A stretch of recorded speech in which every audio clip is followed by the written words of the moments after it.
Bonjour Mickaël, nous sommes le 12 mars 2023 et oui, ça y est, la volatilité revient, on verra ça juste après sur les graphes, notamment au niveau du VIX. Alors c'est clair qu'on est très fortement aidé par le bank run actuellement qui se met en place sur la Silicon Valley Bank, qui secoue un peu le milieu financier. Donc on a déjà commencé à passer des ordres vendredi dernier qui sont passés automatiquement, puisque voilà, j'étais au ski et j'avais mis en place des ordres qui se sont déclenchés grâce à l'augmentation du VIX et à la baisse, donc notamment de Wells Fargo. Et on a pas mal de choses, je vous montrerai d'ailleurs sur le Discord. J'ai aujourd'hui posté pas mal de possibilités de trade à partir de demain ou mardi. Ça va dépendre un petit peu des marchés, de savoir ce qu'ils vont nous donner en termes de volatilité ce lundi, ce mardi. Je pense qu'on n'a pas fini d'avoir de la volatilité, donc tant mieux pour nous. Je voudrais juste commencer par cet email que nous a adressé un membre, donc c'est Alexandre. Alors ça date du 15 février, j'avais un petit peu oublié de vous le présenter avant, chaque fois je pensais à le mettre et puis je l'oubliais tout simplement. Alors simplement pourquoi? Pour faire un peu d'autopromo quand même, puisque nous prouvons toujours ce que nous faisons. Et donc là il y a Alexandre, bon je vous passe globalement le petit laïus au départ, mais voilà, donc j'ai particulièrement apprécié la gestion du risque, les outils présentés par tous les formateurs de la bourse sans stress et le suivi constant de votre part à tous, donc un grand merci.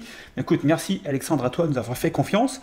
Et aujourd'hui, simplement ce que je voulais vous montrer, c'est que donc Alexandre a fait la formation online, donc à 3490 €, comme ça vous avez le prix.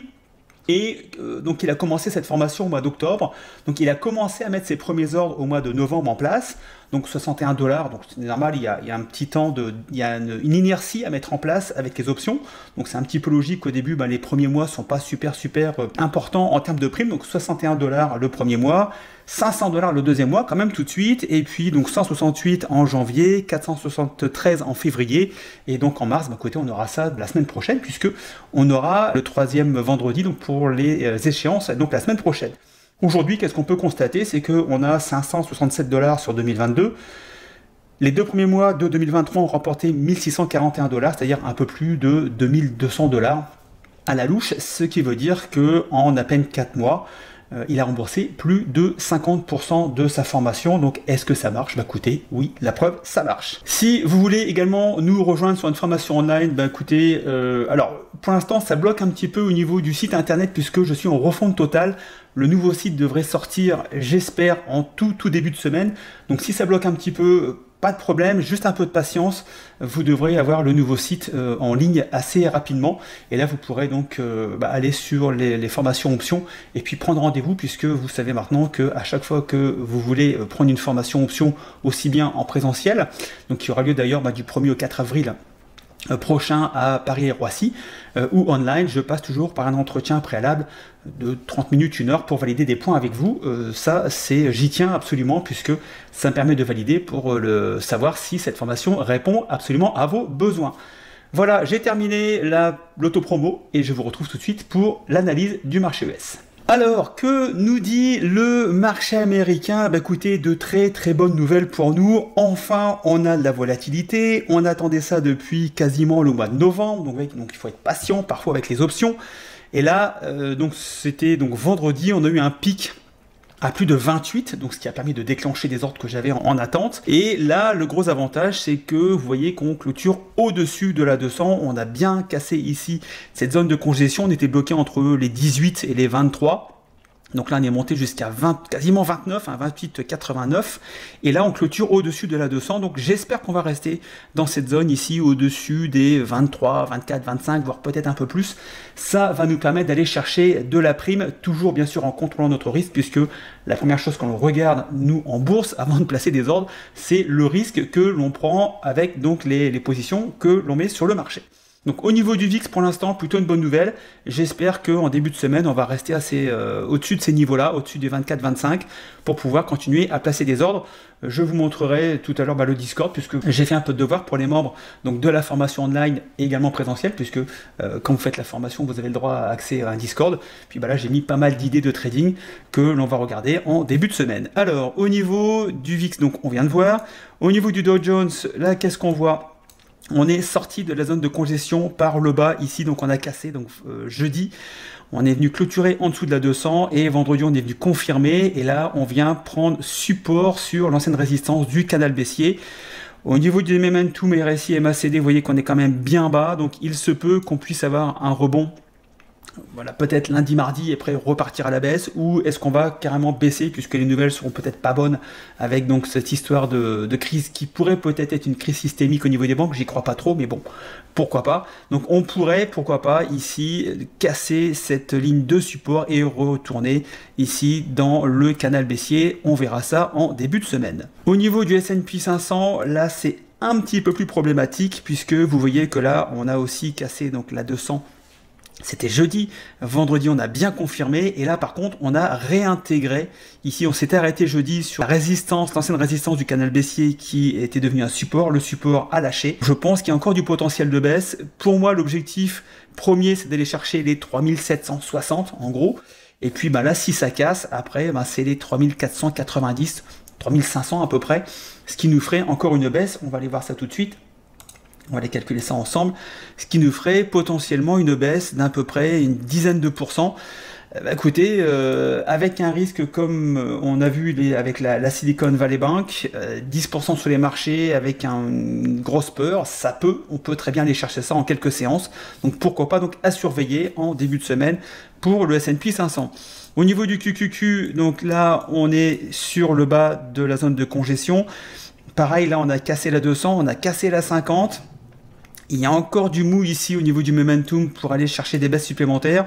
On pourrait tout à fait aller chercher la zone des 270, 272 pour aller ici sur le support de l'ancienne résistance du canal baissier. Voilà, j'y arrive.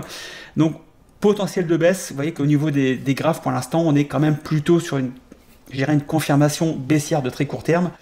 Peut-être pour aller faire un petit peu de ménage, retrouver un peu de volatilité, et puis pourquoi pas repartir à la hausse. Mais il faut être prudent sur les marchés. Au niveau du Russell 2000, donc là vous voyez, belle claque, hein, quasiment moins 3% ce vendredi, moins 2,88 pour être précis. Et là, donc gap baissier, et là on casse carrément ici la 200, on n'est pas loin de venir prendre appui. Alors ça dépend où on place ici la résistance, si on la place ici ou là, vous voyez, donc on n'est pas à quelques dollars près, mais ici vous voyez qu'autour des 172, 173, on est quasiment à la limite donc du support de l'ancienne résistance du canal baissier. On est toujours ici dans cette zone de congestion. Donc premier objectif, on y est presque. Donc second objectif, ici pourquoi pas les 170, et ensuite ici les 161, 162 au niveau du Russell 2000, au niveau du Momentum RSI MACD. On est quand même bien bas, mais sachez que ça lâche toujours quand on est en période de survendu. C'est à ce moment-là que ça lâche, donc on pourrait très bien avoir ici donc du survendu et encore des baisses par derrière. Au niveau du GLD, le GLD profite un petit peu donc de valeur au refuge, et lui donc en a profité pour remonter, puisque plus 2,16% quand les indices perdaient entre 1 et 3% pour le Russell 2000. Donc pour l'instant, donc plutôt une bonne réaction du gold. Pour ceux qui seraient intéressés, écoutez, on est toujours ici donc dans le canal haussier, on vient de prendre appui sur le support.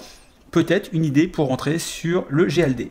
Au niveau du SLV, écoutez, là, plutôt très satisfait, puisque la semaine dernière, nous sommes rentrés quasiment au plus bas, donc sur une vente de put autour des 18,40, 18,40, 18,45, donc on a vendu un put, et écoutez, la valeur est remontée juste après, donc c'est-à-dire que nous sommes actuellement en gain quasiment immédiat sur cette vente de put sur SLV. Ici, ce que je voudrais bien, c'est qu'on vienne casser ici la 200 autour des 19, 19,30 pour repartir à la hausse, et puis nous mettre tranquillement à l'abri de notre vente de put que nous avons passé, donc c'était la semaine dernière, donc c'était mardi ou mercredi, voilà. Alors, au niveau des secteurs de la roue sectorielle, pas beaucoup de grosses différences par rapport à la semaine dernière, simplement vous voyez que là, nous avons cassé, je vais agrandir ici, nous avons cassé ici la zone de support de la zone de congestion, donc ici, donc la barrière des 125 a été cassée. Au niveau pareil, RSI MACD, on arrive sur des zones de survendu. On pourrait avoir un excès baissier à hauteur des 118, 119 $, donc qui nous laisserait un petit peu de mou. Clairement, pour l'instant, à mon avis, il est encore un petit peu tôt pour investir dans le healthcare. Il y a encore, à mon avis, du potentiel baissier. XLP a baissé un petit peu moins, logique, valeur refuge. Donc valeur logique, valeur défensive. Ici, par contre, on est bien sous la 200, bien sous la 50. Il se pourrait, parce que là, il y a encore pareil du potentiel baissier aussi. On pourrait très bien aller rechercher les 68, 32, on est à 71, on n'est pas très loin. Hein. Je vais aller chercher ça ici. On est quoi? On est à 4-5%. Ouais, on est à 4%, donc voilà. Donc. Mais bon, ça peut se faire avec un excès baissier en début de semaine. On pourrait très bien aller chercher ici cette zone des 68. Et là, il y aurait peut-être matière à aller voir les valeurs qui composent XLP. Alors d'ailleurs, je vais le faire tout de suite, puisqu'il m'a été posé la question de savoir comment je faisais, malgré le fait que je vous le répète plusieurs fois.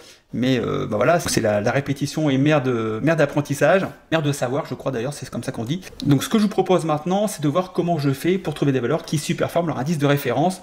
Je vous retrouve tout de suite. Donc là, je suis sur le site fidelity.com, et si vous cherchez ici, on va taper XLP par exemple, voilà, donc l'indice de référence des Consumer Staples. Ici, ça va nous donner la composition donc, de cet ETF indiciel. Et ici, vous avez donc le top 10 des valeurs qui composent simplement donc XLP. Vous avez Procter & Gamble, vous avez PepsiCo, vous avez Coca-Cola, Costco, Mondelez International, je ne sais pas ce que c'est, Walmart, très connu, Philip Morris, les cigarettes, Altria pareil, Colgate Palmolive et Estée Lauder Company. Et après, qu'est-ce que vous faites? Tout simplement, vous faites ici, vous prenez par exemple Coca-Cola, voilà, vous faites KO, que vous divisez par XLP. Ça vous sort un graphe. Si le graphe monte comme ça veut dire que Coca-Cola superforme son indice de référence. Et si ça baisse, ça veut dire que Coca-Cola donc sous-performe son indice de référence. Là, vous voyez, donc c'est un peu, on est un peu médian. Donc Coca-Cola, pour l'instant, pour moi, ne superforme pas l'indice de référence.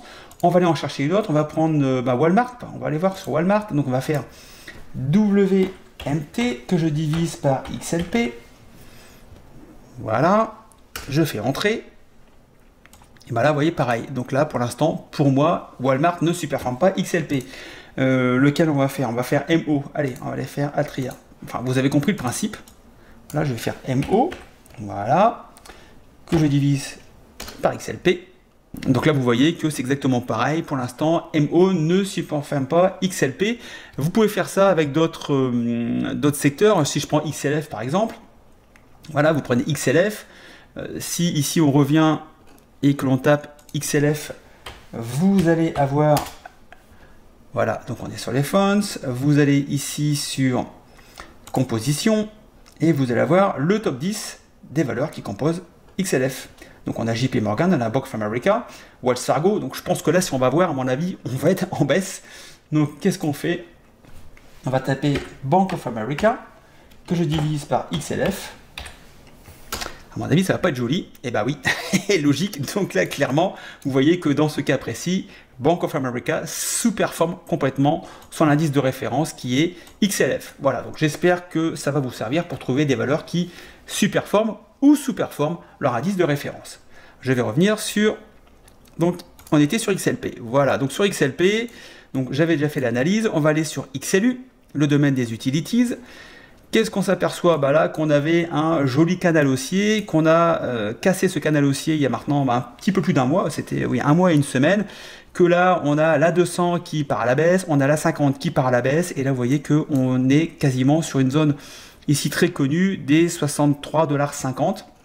Donc, que va-t-il se passer? Est-ce qu'on va aller chercher l'ancien plus bas à 60,40 $? Ça va dépendre également donc du prix donc de l'énergie, puisque les utilities, donc il y a pas mal de compagnies qui sont en relation avec l'énergie. Donc à surveiller ici la zone des 63, est-ce qu'on va rebondir ou est-ce qu'on va casser? Et si on casse, voilà, donc premier objectif les 60,06 et ensuite les 58. Vous connaissez le principe, on va chercher à chaque fois les anciens plus bas. XLF, on y revient. Voilà, alors XLF, on avait une ligne de tendance ici, résistance. On a fait ici, on a cassé cette zone de résistance. On avait une zone de congestion. On était coincé entre les 30 $ et les 36,50 à peu près, voilà, quasiment 37.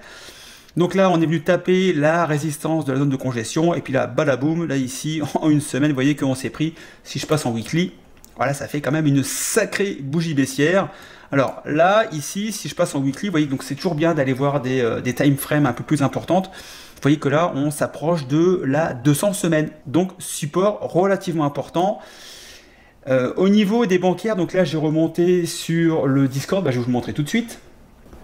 Donc, au niveau du Discord, donc là, j'ai remonté plusieurs éléments. Voilà. Donc ici, Voilà, donc là, ouais, donc là j'étais au ski vendredi, j'avais une petite photo, donc comme quoi je ne tradais pas, et là donc j'ai remonté des éléments, donc là il y a Bank of America, il y a Morgan Stanley, Wells Fargo, Citigroup, etc. Il y a EWBS, ouais, donc là je vous donne des éléments, et puis après d'autres valeurs que j'ai mis également qu'on pourrait regarder pour trader la semaine prochaine. Alors j'ai également donc l'information retournement de tendance qui depuis à peu près un an ne donnait pas beaucoup de résultats. Et là, donc cette semaine, pas mal, les screeners ont sorti pas mal d'éléments, puisque là, au niveau du screener, retournement de tendance, on a 111 valeurs avec de très belles valeurs.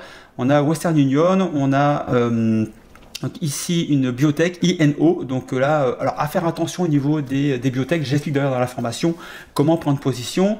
Qu'est-ce qu'on a? Bank of America qui également dans un retournement de tendance, ouais, donc j'en parle ici. Également une valeur dans le domaine de l'uranium. Ouais, donc j'ai communiqué pas mal ce week-end sur des valeurs à suivre sur le Discord.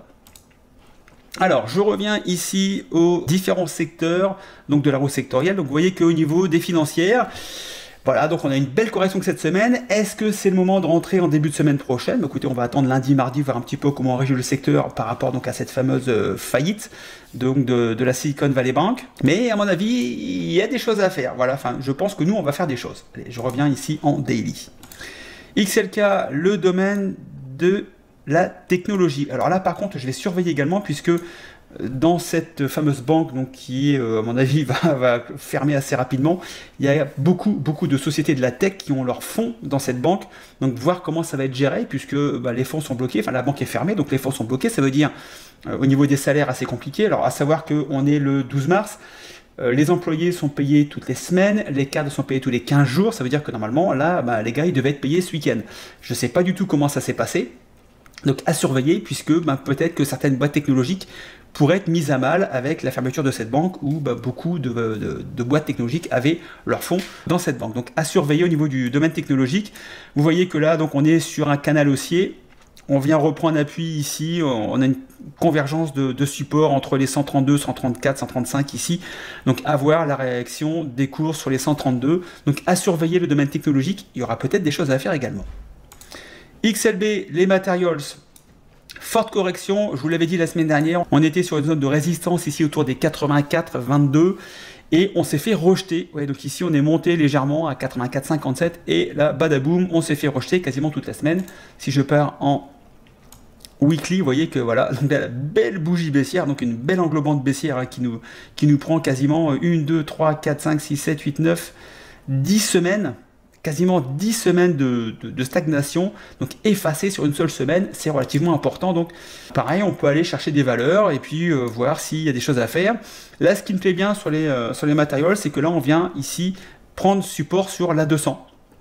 Donc à voir également en début de semaine, parmi les valeurs qui composent XLB, s'il n'y a pas peut-être des valeurs qui peuvent tirer leur épingle du jeu. Je viens de vous montrer, il y a quelques instants, comment on fait.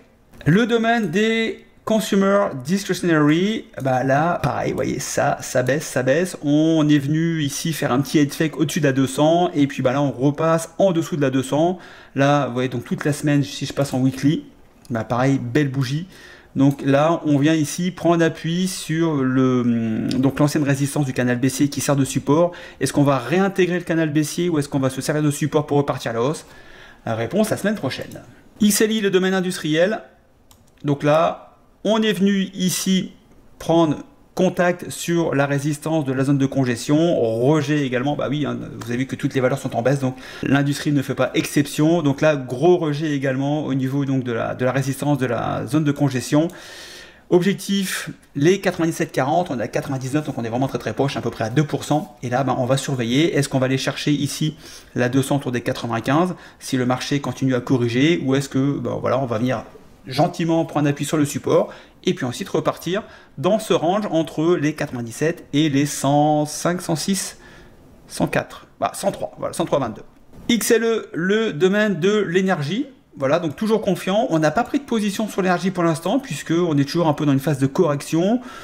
À mon avis, il y a peut-être moyen d'aller chercher les 80 $ au niveau de XLE, et puis là, on verra si on a quelques valeurs en portefeuille, enfin en cible, en ligne de mire.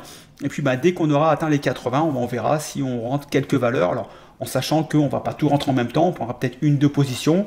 On va laisser aller le marché, voir si le marché continue sa baisse ou s'il rebondit. Et puis à ce moment, on avisera pour soit renforcer nos positions existantes, soit passer d'autres contrats sur d'autres positions pour diversifier notre risque, puisque le risque, je vous le rappelle, c'est la seule chose que l'on maîtrise en bourse. XHB, le domaine des home builders, je vous en avais parlé la semaine dernière, que je surveillais ce secteur, et bien là vous voyez que nous avons cassé le support du canal haussier. Bon, pour l'instant, on a toujours ici la 200 qui est en phase haussière, on a simplement cassé la 50 jours pour l'instant, donc à voir, est-ce qu'on va aller rechercher ici les 61,50, 62 $ sur les home builders. On va voir également les réactions par rapport donc à la faillite de la banque. Attentiste pour l'instant au niveau des home builders, mais je surveille fortement ce secteur, ça se confirme. Le real estate, juste en dessous, voilà, je vous en avais parlé la semaine dernière, donc gros rejet ici au niveau de la résistance du canal baissier. On a une convergence de 3 résistances, la 50, la 200 et la ligne de tendance résistance. Et là, gros rejet. Donc on est venu ici venir toucher ici l'ancien plus bas 82,06. Est-ce qu'on va aller ici venir chercher les 75? Bah écoutez, à voir. Vous voyez que déjà ici au niveau du RSI, on arrive dans les survendus. Le MACD est peut-être encore un potentiel de baisse, donc à voir un peu ce qui va se passer, mais voilà, je pense qu'on va plutôt aller vers la baisse sur le domaine du real estate et des home builders. XRT, le domaine du retail, pour finir cette analyse, après on ira voir SMH. Donc au niveau du retail, donc zone de congestion, on est toujours bloqué entre les 57 et les 76, là on a cassé la 200. Objectif prochain pour moi les 57, donc à voir, et puis bah là c'est pareil, on va voir au niveau des 57 s'il y a des choses à faire au niveau du retail américain. XBI, le domaine des biotech, ouais, donc là zone intéressante, zone de congestion entre les 75 et puis ici les 95, donc voilà, donc zone de congestion relativement importante, donc on va toucher les résistances, les supports, quasiment la résistance, on vient toucher au support. Voilà, est-ce que ça va rebondir la semaine prochaine? Écoutez, moi je serais plutôt confiant, ici pareil, en survendu au niveau du RSI. Le MACD bien en baisse, donc on pourrait, pourquoi pas, aller chercher alors, des valeurs biotech. Alors attention, quand je dis valeurs biotech, je ne prends pas des petites biotech à 200, 300 millions de capitalisation, mais des grosses biotech. Voilà, donc il y a biotech et biotech. Donc n'allez pas me mettre des billes sur des petites qui sont effectivement extrêmement volatiles, mais également extrêmement risquées aussi. Ou alors vous jouez, allez, je sais pas, 50 ou 100 $, juste pour voir, mais quand je parle de biotech, là, je parle quand même de grosses sociétés de biotechnologie, pas des petites boîtes de quelques dizaines ou centaines de millions de capitalisation. SMH pour terminer, ici, donc toujours dans le canal haussier, petite baisse, on revient quasiment pour un appui ici sur la 50 jours. Voilà, bah écoutez, si vous avez envie de rentrer sur SMH, ça peut être un point de rentrée. Vous faites bien sûr vos devoirs, hein, vos analyses personnelles, c'est pas un conseil que je vous donne, mais ça peut être un point d'entrée, voilà, sympathique si vous décidez de vous investir sur les semi-conducteurs. Voilà, bah écoutez, j'en ai terminé sur ce que j'avais à vous dire. Simplement, donc je vous rappelle que la formation du 1er au 4 avril est complète, c'est blindé, voilà, c'est fait. Donc je reprogramme une date le week-end d'après, entre le 8 et le 11 avril. Pour l'instant, pas d'inscrits, voilà, donc je suis super clair avec vous, pas d'inscrits, mais j'ai quelques rendez-vous en début de semaine, donc peut-être qu'il y aura peut-être 2-3 inscrits, en sachant que j'ouvrirai cette formation si j'ai au minimum 5 personnes, puisque bah voilà, il faut bien payer les frais de salle, il faut au minimum que ça soit rentable. Bon, écoutez, sur ce, bonne semaine de trading, donc je pense qu'elle va être excellente avec la volatilité qui s'annonce. Et je pense qu'on va passer quelques ordres. Voilà, donc soyez très prudents, trade safe, ciao, bye bye.